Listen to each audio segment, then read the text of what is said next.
Alrighty, hi there. My name is Noelle Pollet, and I was diagnosed at 6 years old. First, my first label was emotionally disturbed, and they figured that out because I had my head down on the desk in public school and cried versus engaging in doing that. So I went to therapy early on, and between that age and the age of 33, when I found something that was very transformative in my life, I just had a lot of this and that. I mean, there were periods I did pretty well, and there were periods that I was hospitalized, and through most of it, the underlying message that I was giving myself was that I don't want to use foul language because I'm in a room with beautiful people, but I was telling myself that foul language all the time. I was living with a message that I was worthless and really a liability.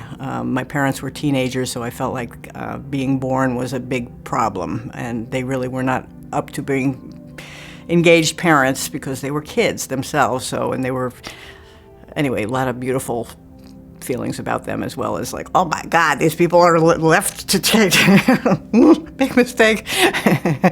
But when I was 33, this is where the hope begins, I got signed up to do a prison workshop, and it was called Alternatives to Violence Project, and it was something that came after the Attica uprising, when there was a whole lot of blood and death and trauma.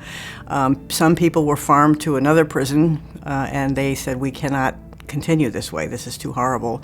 So they started the think tank, and the think tank invited Quakers who were kind of experts on conflict resolution, who in turn invited civil rights leaders who were also experts in that field. And the three groups together created this Alternatives to Violence Project. And after 6 years old, multiple hospitalizations, walking around with a mantra of you suck constantly, this 3-day workshop just blew all of that nonsense out of the water. And my theory about it is that it was an opportunity to be in a healthy pack. We are pack animals, and we don't have much opportunity except when you come to peer recovery conferences to be with healthy packs who are just doing things in a lovely way and being authentic and all that. And this process really engages people in that way. So for me, this has been 24 years that I have been trying to promote this in the mental health system, and I've gotten quite a distance. And in the VA, it's now starting to get some attention. I'm very, very delighted. And it's not something I'm doing. I think after 7 years in business, this is the year I may break $10,000. My worst year was 624. It's not something that's all about money, but it is something that when we do a circle, it feels like collective consciousness is raised just that much. And every time we just get zealots. Every time we do it, we just did a workshop for an hour and we got zealots. It's just, there's something magical about the process. So I'm thinking of some other things that were very helpful, but that was certainly very helpful and something that it just engages most of my attention these days, because I just like doing the circles, and I like, just finding ways to share so other people can do the circles. And this time I basically wasn't even in the circle. I was the room monitor while other people were.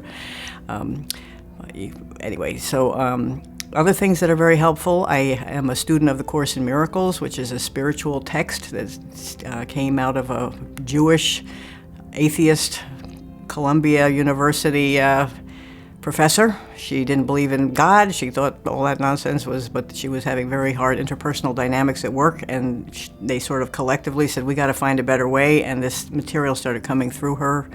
It was actually one of the founding pieces of Alternatives to Violence Project. I learned that 25 years later. I did not know, but some of the people that were studying that were involved in the conception of this prison program that I'm so enthusiastic about. And that just gives a message that we're here dreaming. This is also a Hindu and a Buddhist kind of a philosophy as well, but this is not reality. Reality is lovely, but we have a great facility in ourselves for making a crappy story and going through all the suffering, and kind of like, children who have scared themselves and like they're hiding under the covers. It's like, just take the covers down. there's that beautiful, glorious being right in front of you. There's that one over there right in front of you. Oh my God, and that's twinkling back at you. That's who you are as well. And just this notion that we have just, the power in each of us to just blow this nonsense apart. We are so magnificent. We are so far beyond our wildest imaginings, and that's in that book. But then when I started that book, I found a whole bunch of other books, and it happens to be kind of a mystical core of every religion. It's buried deep in every religion. The people that really take their religion to some kind of extent get these same truths, just like the peer movement has gotten these truths. They've just bubbled up, so we speak a common language.